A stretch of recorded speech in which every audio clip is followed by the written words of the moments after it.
from 1866 to 1944. What is far away from the population? Okay, the Indian Wars. The Indian Wars didn't happen in Philadelphia and Washington, D.C. and Atlanta. The Indian Wars were in wild places like Tularosa, New Mexico, South Dakota, Utah, Wyoming, West Texas, places where America was moving west, and it wasn't civilized yet. So as the wagon trains are pushing west, white settlers and tons of Irish immigrants moving west away from New York and Philadelphia where there was no jobs, the Mormons moving west to Utah. As they all moved west, the Kansas Pacific Railroad in 1867 was at Kansas. It was at Kansas. Big business, it was the same in 1866 as it is today. The Native Americans, particularly the Cheyenne, the Sioux, and the Comanche, when those wagon trains and those, particularly the railroad, really upset the Native Americans, and they were scalping the railroad workers. Okay, the way the Indians saw this is our home. Okay, you are intruding into our home. The same thing that the Zulus did when the British came into Swaziland. Guess what? They slaughtered the British, right? Until the British overwhelmed them with technology. Well, America did the same thing.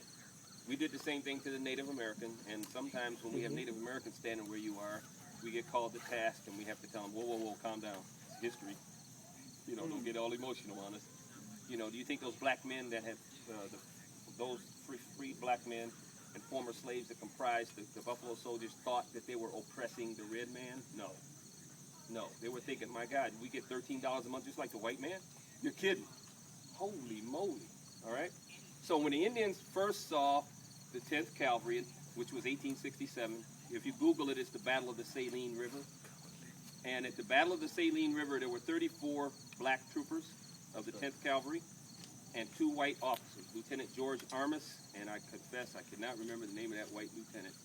But you could imagine 400 Cheyenne are riding down on 36 men.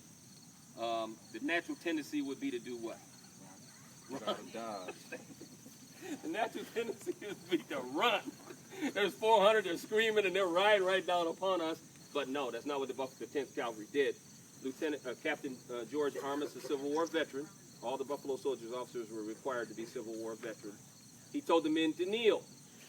They kneeled with their sharp rifles, and at 500 yards, they started. This is a replica, but I still am not going to point at it. And they fired deadly accurate fire. And then as the Indians got too close, they mounted and rode away and dismounted. And they did this for 4 hours, people. And after 4 hours, the Cheyenne went back, the Comanche went back and said, we have found a new foe. The Cheyenne called them wild buffaloes, and the Comanche called them crazy buffaloes. And we know that that became Buffalo Soldiers in time. And when we go to a lot of schools, like we were at T.C. Williams for 2 days in Alexandria, we did T.C. Williams High School for 2 days at their junior ROTC. And we said, you know what the Buffalo Soldiers are? Well, the junior ROTC knew because that's what they do, you know. But the kids in the class, they said, what are you guys? We said, we're Buffalo Soldiers. Oh, you mean the Bob Marley song? And we go, that's on my ringtone, is Bob Marley. But who do you think Bob Marley was singing about? When he says, dreadlocks and Rasta, captured in Africa, brought to America, fighting on arrival, fighting for survival. Who was he talking about? He was talking about the 10th Cavalry and the 9th Cavalry. How is it that a Jamaican knows about the 9th and 10th and Americans don't? You know, so that's why we exist.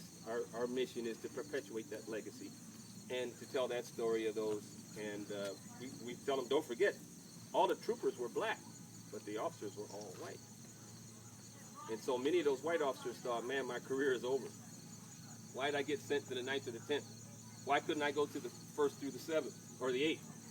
You know, why couldn't I go to the 2nd Cavalry? Why I got to go be with the colored boys? Because that's what we were called then. We weren't called Negroes. When I was born, I was a Negro. Then I became, black. Then I became an African American. But back then, we were colored.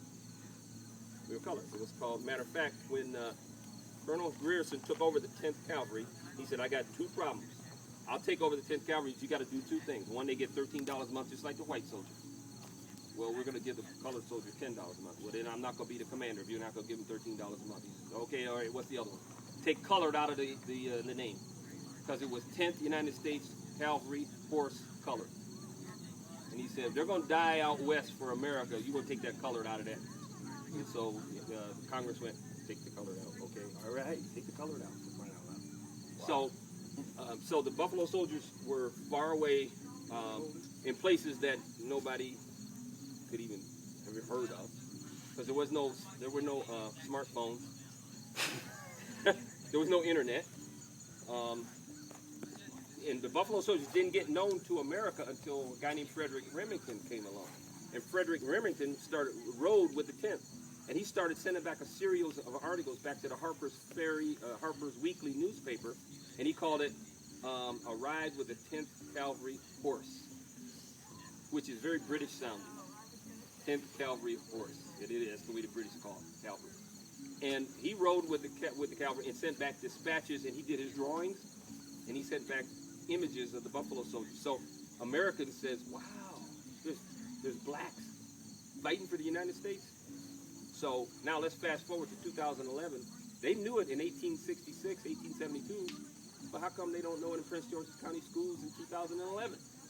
So that's why we exist, to tell that oral history.